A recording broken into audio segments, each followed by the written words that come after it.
Non, c'est une question très vaste. Euh, j'ai rencontré Henri en 2002, donc il y a 20 ans. J'étais venu pour un stage de 2 semaines, donc j'étais encore à l'époque à Paris, savoir si le monde du vin m'intéressait. Euh, et puis la rencontre a été fracassante, on va dire, et on a décidé de travailler ensemble et de plus quitter. Donc effectivement, j'ai quitté Paris, je suis venu m'installer en Bourgogne. Et puis j'ai commencé stagiaire, puis après je suis passé responsable de cave, puis régisseur, et puis j'ai pris la co-gérance en 2010 avec Henri. Et puis on a co-géré de 2010 à 2018, et puis ensuite quand il est parti, j'ai récupéré la gérance, et petit aparté, c'est beaucoup moins drôle qu'avant, mais c'est comme ça. Euh, ça m'a J'ai beaucoup appris au domaine. J'ai appris tout ce que je sais. D'ailleurs, j'ai jamais travaillé dans un autre domaine. Donc, je ne sais pas si je sais faire du vin. A priori, je dois savoir faire du Prieuré Roch, mais est-ce que je sais faire du vin? Je ne sais pas. Euh, il m'a appris tous les détails, tous les gestes que j'essaye moi de retransmettre aussi maintenant à nos salariés, à notre nouveau chef de cave Antonio Quarry.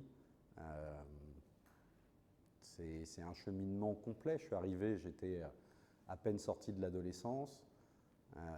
Maintenant, je suis marié, j'ai des enfants, je suis implanté en Bourgogne pour de bon.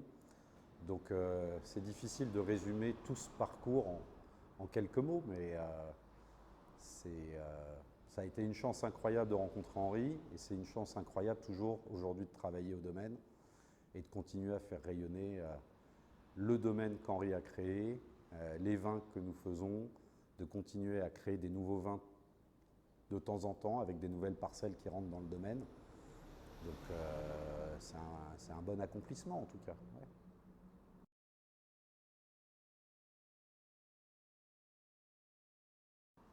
C'était un patron au départ, quand j'ai commencé. C'est devenu un ami, un frère. euh, c'est tout. C'est un mentor. C'est celui qui m'a tout appris. Donc on avait une relation assez fusionnelle. On se comprenait sans se parler, il n'y avait plus besoin. On comprenait les choses, on comprenait ce que l'autre voulait faire, voulait dire. Et puis c'était un homme extrêmement intelligent et sensible qui me laissait prendre des décisions aussi de temps en temps contre son avis à lui. Mais tu vois, il y a peu de gens qui ont cette intelligence, cette sensibilité de laisser faire des erreurs aux autres sans te dire je te l'avais dit. C'est juste qu'ils pensaient que la notion de compréhension d'une erreur passait par la réalisation de cette erreur. Et inversement, il y a des choses auxquelles il ne croyait pas, qu'il m'a laissé faire et qui ont très bien marché. Donc on avait cette complémentarité qui était hyper intéressante et que je pense que je ne rencontrerai plus jamais une personne comme ça aussi importante dans ma vie. Ouais.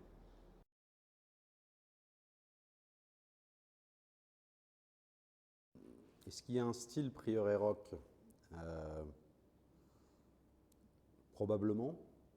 On parle souvent d'une pâte Prieuré Roch. C'est vrai, quand tu goûtes un vin à l'aveugle, avant d'aller savoir si c'est un Clos des Argilières ou un Clos des Corvées ou un Clos Vougeot, il est possible pour des connaisseurs, des gens qui ont l'habitude de boire nos vins, il est probable que tu te dises ça c'est un Prieuré Roch. Par le côté gourmand, le côté fruit, les tanins qui ne sont pas du tout anguleux. Nous, ce qu'on recherche, c'est le fruit, c'est pas le bois, on ne cherche pas l'extraction. Les vins ne sont pas filtrés, donc tu as souvent une petite turbidité aussi dans les vins. Tout ça fait qu'il y a une marque de fabrique.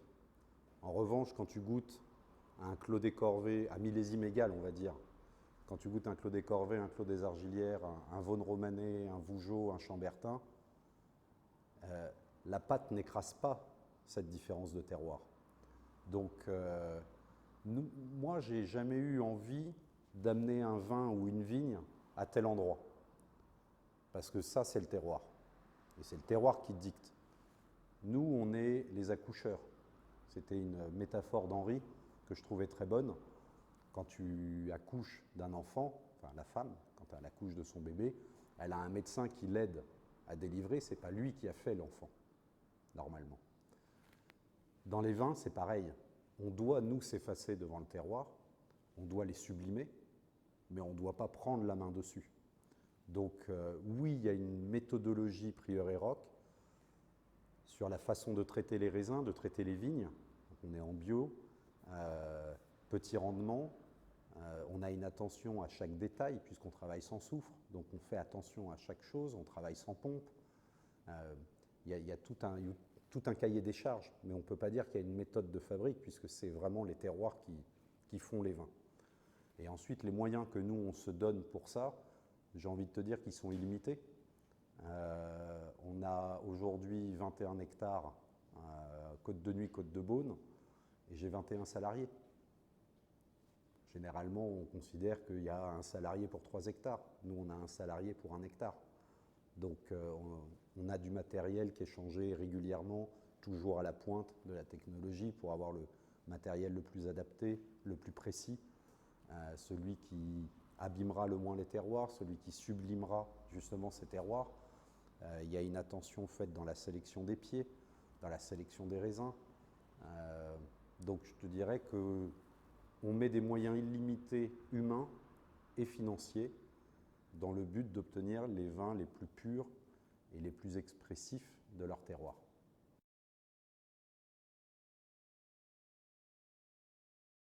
La différence la plus notoire, j'ai envie de te dire, entre ce que faisaient les moines et ce que nous faisons, c'est qu'eux, ils étaient en franc de pied et que nous, on est en greffé.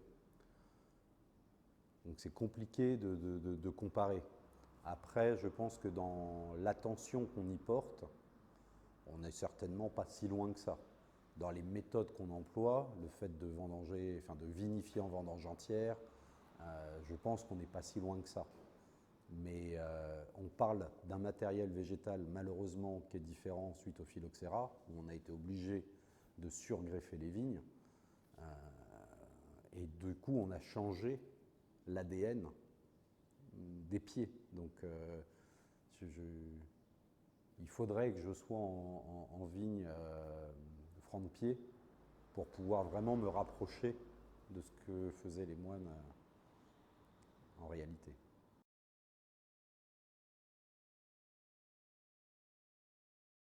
C'est difficile, une fois de plus, de résumer ça en quelques phrases. C'est une attention de tous les jours, de chaque détail, de chaque instant. Je te dis qu'on n'utilise pas de soufre dans les vins, par contre on en utilise beaucoup pour nettoyer le matériel. On a l'obligation, de par notre méthode de travail, d'avoir une hygiène irréprochable. Ça ne veut pas dire être un hôpital et être aseptisé. Ça veut dire savoir ce qu'on fait, nettoyer le matériel qu'on a utilisé. Ça veut dire faire attention au rendement, parce qu'avec des petits rendements, tu peux te permettre d'avoir un vin plus riche et donc une meilleure structure de défense naturelle. Ça passe évidemment par des vignes en bio qui vont être plus résistantes naturellement. C'est tout ça qu'on essaye de mettre en place. On a, par exemple, si tu veux un autre exemple, on a arrêté les dégustations sur fût. Partout en Bourgogne, peut-être partout en France et dans le monde, tu vas goûter à la barrique. Sauf que nous, on s'est rendu compte avec Henri en 2003 que c'était une aberration, puisque les vins, les barriques qui étaient ouvertes pour goûter, eh ben, elles étaient moins bonnes, puisqu'elles étaient en permanence avec de l'oxygène et que nous, on travaillait sans soufre. Donc il a fallu se poser, on s'est posé la question à un moment, il a fallu trancher, de dire est-ce qu'on laisse une barrique de côté de chaque vin qu'on va faire goûter, et on va faire goûter la moins bonne barrique puisqu'on sait qu'on abîme le vin en faisant ça, soit on arrête de faire la dégustation sur fût. Donc on a arrêté la dégustation sur fût. C'est un détail, l'arrêt de la pompe c'est un détail. Le jour des vendanges, le choix des dates, c'est un détail. Mais c'est tous ces détails mis bout à bout qui font, en tout cas, qui nous poussent vers l'excellence qu'on recherche. Ouais, non, mais il y a certainement plein de choses que je vais oublier, mais 2003, l'arrêt des dégustations sur fût, 2005, l'arrêt des pompes, Probablement 2012, une table de tri qu'on avait dessinée avec Henri, qu'on a conçue avec Henri, adaptée à nos méthodes et pas une table de tri que tu achètes chez le marchand.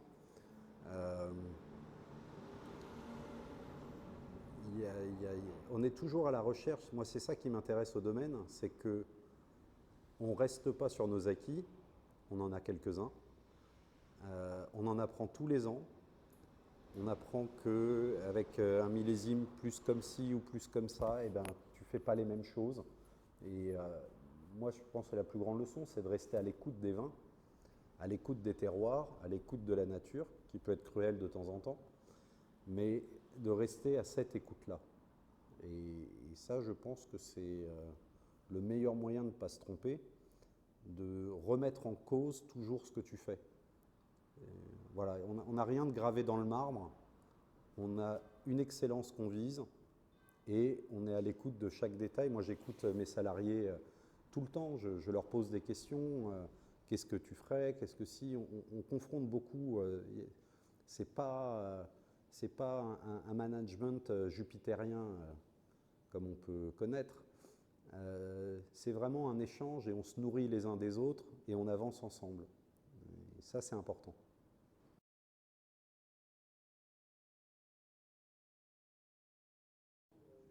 C'est probablement plus adapté à la vendange entière. On a fait des rayonnages supplémentaires qui nous permettent de faire le tri des raisins mirants, qui nous permettent de récupérer les raisins qui n'auraient pas été visés. Ça, je fais une mini aparté, mais c'est intéressant. Quand on a pensé à ça avec Henri, j'ai été visiter plusieurs domaines, j'ai été voir des tables de tri fonctionner. Et il y a un truc qui m'a frappé chez tous les gens que j'ai vus, c'est que tu as les raisins qui rentrent au point de départ du tapis. Les raisins passent avec des trieurs de chaque côté qui manipulent les raisins. Et puis les raisins tombent, soit directement dans la cuve, soit dans une girafe qui mène dans la cuve.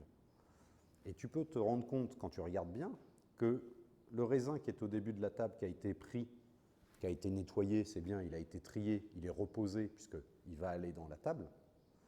Il n'y a rien qui dit que la personne, 2-3 personnes après, ne va pas prendre ce même raisin une deuxième fois. Et tu as des raisins qui ne seront jamais touchés, qui ne seront jamais nettoyés.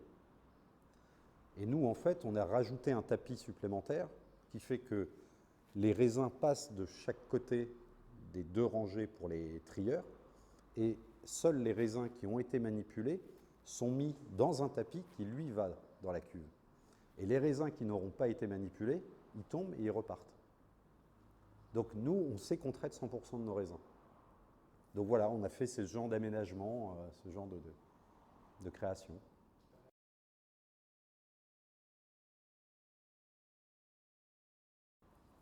Nous, c'est ce qui nous a intéressé quand on a commencé à faire cette cuvée au Clos des Corvées, de faire cette cuvée 100% raisin mirant. Au départ, c'était un souhait d'Henri, de dire j'aimerais bien qu'on fasse cette cuvée. Et je lui ai dit faisons-la, ça va être simple, on va la faire et puis on verra bien le résultat. Et on ne savait pas, nous, exactement ce que ça allait donner. Il y avait une curiosité, mais on ne connaissait pas le résultat à l'avance. Et le résultat a été exceptionnel, à tel point qu'on pensait appeler cette cuvée de raisin mirant sur 2002, le premier millésime où on l'a fait, on s'est dit on va l'appeler le monstre. C'était une première idée qui était complètement débile, mais on s'est dit on va l'appeler le monstre, parce que c'était monstrueusement supérieur aux vieilles vignes, par exemple. Alors après, on a réfléchi 5 minutes, on s'est dit complètement con, on va peut-être lui donner le nom de la parcelle, on va appeler ça le Clos des Corvées. Tout d'un coup, c'est plus malin. Alors pourquoi c'était monstrueux? C'était pas monstrueux dans une idée de vin de garage. Ça n'aurait eu aucun intérêt. On connaît ce qui se fait à Bordeaux ou partout ailleurs dans le monde. Tu décides de produire à 5, 10, 15 hectolitres hectare, tu fais un vin surpuissant qui effectivement se démarque des autres vins et tu dis « waouh, la bombe ». Là, ce n'était pas du tout l'idée. En tout cas, une fois de plus, il n'y avait pas d'idée préconçue. Là, ce n'est pas le résultat qu'on a eu. On a eu le même degré d'alcool. On a éventuellement une différence de 0,5 degré d'alcool qui peut se faire en plus ou en moins. Ce n'est pas forcément toujours dans le même sens. Mais tu as une concentration aromatique, tu as une richesse, tu as une profondeur, tu as une longueur qui est incomparable et c'est en ça qu'il est monstrueux. Il n'est pas monstrueux en largeur, il est monstrueux en longueur. Et les grands pinots, c'est définitivement la longueur qui nous intéresse.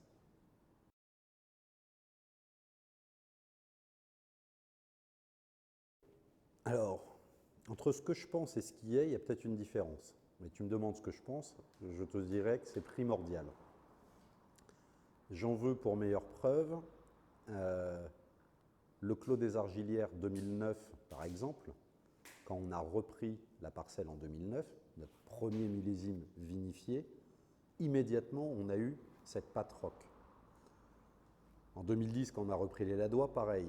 Et là, pour le dernier exemple, en 2020, quand on a repris le Clos des Varois, la Gevrey, monopole de 6 hectares, en Gevrey premier cru, le premier millésime, tu ne peux pas te tromper, tu sais que tu es chez Prieuré Roch. Donc, cette pâte, elle vient, on était sur des cuves neuves, donc ça ne vient pas des cuves. Ça vient d'une façon de procéder, une fois de plus, les petits rendements, ne pas utiliser de pompe, ne pas utiliser de soufre, faire attention, ne pas essayer d'extraire trop. C'est ça, en fait, c'est ça la méthode qui donne ce goût au vin et qui fait qu'on a un air de famille, un air de cousinade dans tous nos vins. Moi, je le caractériserais effectivement par le côté fruit qui vient de la vendange entière, puisque cette vendange entière nous permet d'avoir une fermentation alcoolique intracellulaire à l'intérieur des baies qui ne sont pas détachées. Donc ça, c'est une fermentation dite anaérobie qui développe énormément de précurseurs aromatiques. Donc effectivement, on a des vins qui craquent le fruit. Ensuite, cette vendange entière nous permet de ne pas mettre de soufre, puisque du coup, le jus ne sort pas. Donc on n'a pas d'oxydation des jus.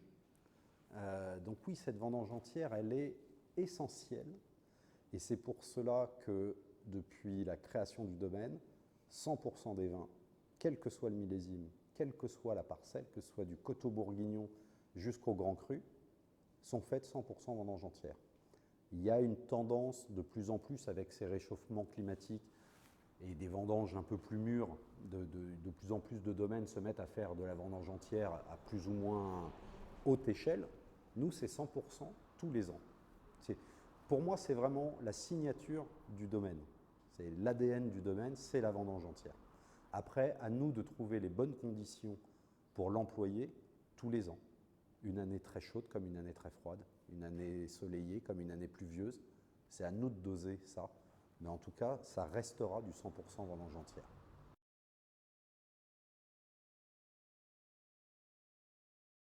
Je pense à beaucoup de choses.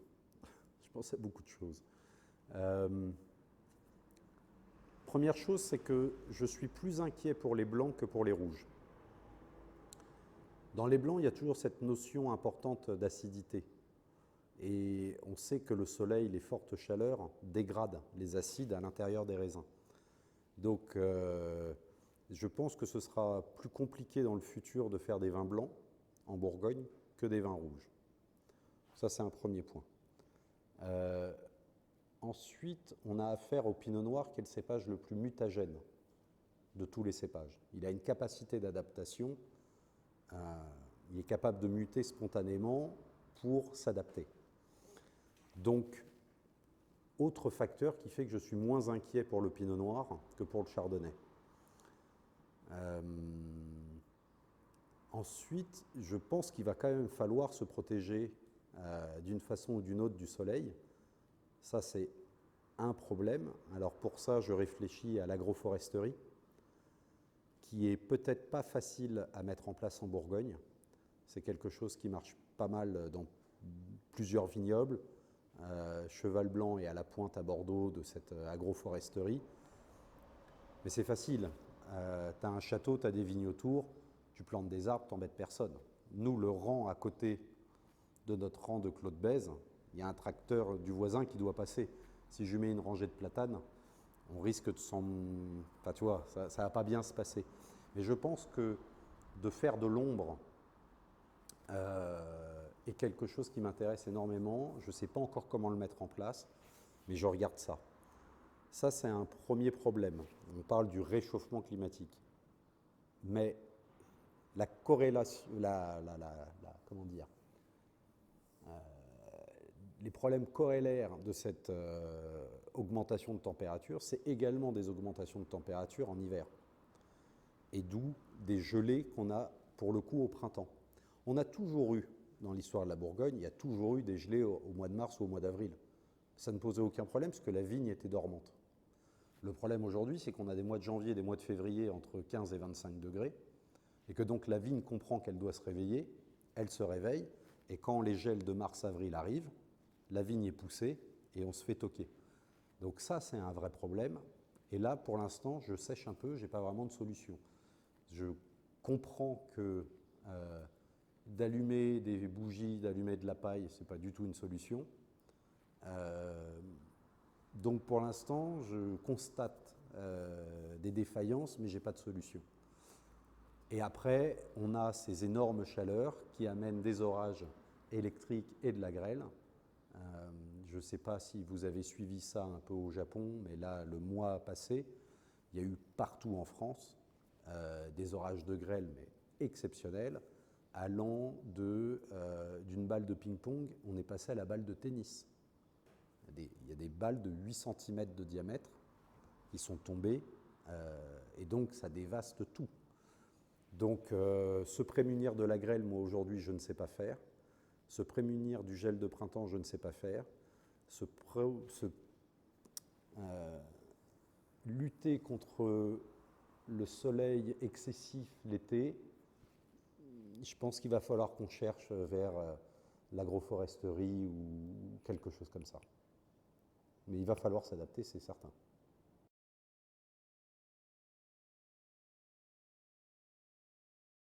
Alors effectivement, on a repris, le domaine s'est bien agrandi ces dernières années, hein, on a repris depuis 2018, on a repris 1,6 hectare à Savigny et 6 hectares à Gevrey. Donc on a beaucoup grandi. Le nouveau bâtiment, il n'a pas du tout été conçu pour ça, puisque le nouveau bâtiment, on l'a pensé début 2010 et on a commencé à le construire en 2013. Donc on était loin de savoir qu'on allait s'agrandir de cette façon-là. L'idée de ce nouveau bâtiment, c'était d'avoir toute notre activité au sein du même village, puisque notre cuverie est dans le bas du village à Prémaux, et on a la cave d'élevage ici dans ce bâtiment. Et donc l'idée, c'était d'avoir les bureaux, d'avoir les expéditions, les préparations de commandes, d'avoir tout au même endroit pour arrêter les pertes de temps en déplacement. À chaque fois que tu déplaces une cuve, une citerne, une palette de vin, tu as un risque de casse. Donc voilà, on voulait être chez nous, avoir un endroit où on réunisse tous nos petits. Voilà, donc c'était ça l'idée. Non, on a augmenté notre taille de personnel. C'est juste ça. Après, c'est juste de la gestion humaine. C'est de plus en plus difficile de recruter et recruter des bons éléments, puisque nous, c'est ça qui nous intéresse quand même. Mais non, ça n'a pas amené. Après, ça a amené, si, une diversité dans la gamme. C'est ça aussi qui nous a poussé à prendre des nouvelles parcelles. C'était de compléter un peu la gamme. On a beaucoup de parcelles aujourd'hui qui sont produites sur des quantités toutes petites, et donc c'est difficile de développer des nouveaux marchés, parce que ça sous-entendrait de piquer des vins chez des clients historiques. Ce n'est pas ma vision de la chose, donc à un moment, si on veut développer des nouveaux marchés, il faut aussi apporter des nouvelles cuvées, et plutôt des cuvées généreuses. Donc c'est pour ça qu'on a pris des parcelles de taille significative pour la Bourgogne, dans l'idée de pouvoir en proposer aux nouveaux marchés, sans en priver les marchés historiques, en disant voilà, donc c'était ça l'idée de départ, de s'agrandir.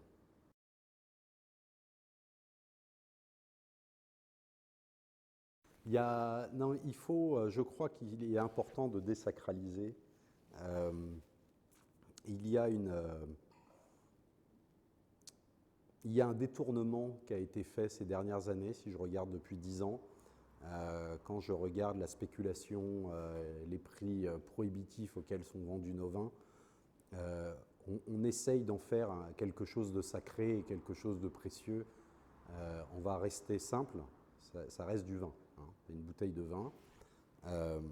Et moi, je suis extrêmement attaché à ce que les gens continuent d'ouvrir nos bouteilles. Il n'y a que comme ça qu'on ait envie. Si les bouteilles sont stockées, échangées de cave en cave et jamais ouvertes, nous, ça n'a plus aucun sens de faire notre métier. Donc, je dirais, toute circonstance est bonne, même si l'instant auquel on ouvre une bouteille diffère. J'ouvre pas la même bouteille avec toi à un dîner qu'avec ma femme. J'ouvre pas la même bouteille avec des copains qu'avec des collègues de travail. Il y a des moments, il y a des instants, il y a des vins, il y a des millésimes qui sont faits pour telle ou telle occasion. Mais si on regarde bien, à chaque occasion, on devrait trouver soit un vin, soit un millésime à ouvrir, normalement.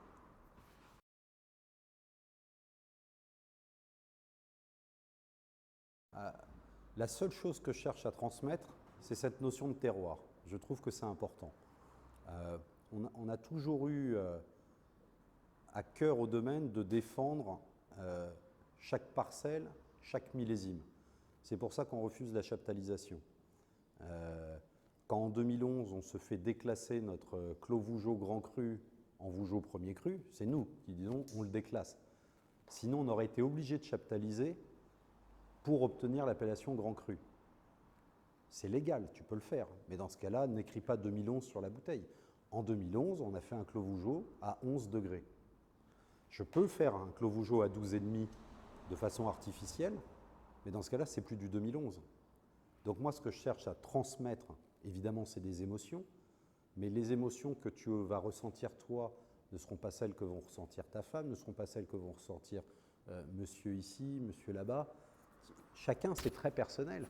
Quand ça te rappelle l'odeur de ta maison de campagne ou tes vacances quand tu étais petit, tu ne peux pas le transmettre ça. Tu ne peux pas l'expliquer avec des mots.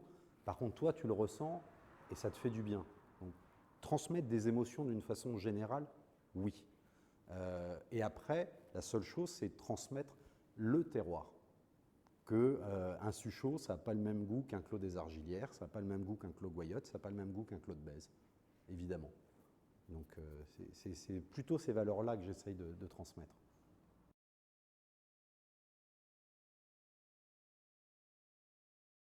Bah oui, oui, bien sûr. Dire plusieurs choses. La première, c'est continuer de boire, donc d'ouvrir les bouteilles. Je reprends ce que j'ai dit avant, mais c'est tellement important pour moi. Et c'est aussi un combat que je mène parce que c'était aussi le combat d'Henri. De faire en sorte que nos vins soient bu. Donc continuer à faire ça. Et j'espère surtout que je pourrai bientôt revenir au Japon parce que ça fait trop longtemps, très longtemps et beaucoup trop longtemps que je ne suis pas venu, que ça me manque beaucoup, que je prévois dès que possible d'y aller avec ma femme et mes enfants pour leur faire voir ce pays extraordinaire. Et voilà, moi c'est un pays qui me fascine, dont j'aime la gastronomie, dont j'aime les gens. Et voilà, continuez à nous boire et continuons à nous voir. Ce sera très bien.